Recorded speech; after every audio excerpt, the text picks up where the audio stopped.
کو حجاب، کو عفاف، کو پاکیای قدیمتون؟ خانم یه جوری از خونه بیا بیرون که امام صادق حس کند چه دختری دارد شیعه، چه زنی دارد شیعه، چه ناموسی دارد شیعه. فقط مشهد که میخوای بری تو حرم چادر سرت میکنی؟ امام رضا فقط تو حرم رو میبینه؟ تو نمیخونی تو حرم، نمیخونی تو زیارتنامه تشهد و مقامی و تسمع و کلامی و ترد و سلامی؟ حجت خدا فقط محصول در یک ذری هست؟ او نمیبیند؟ عروسیا رو نمیبیند؟ عقدا رو نمیبیند؟ شب نشینی ها رو نمیبیند؟ پارکا و باغا رو نمیبیند؟ چیکار دارید میکنید به خودتون؟ چرا چادر زهرا رو به باد دادید؟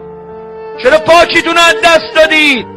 چرا زیبایی که حضرت زهرا بهتون داد را با آرایش کردن و تنازی و دلبری و عشوه‌گری عوض کردید؟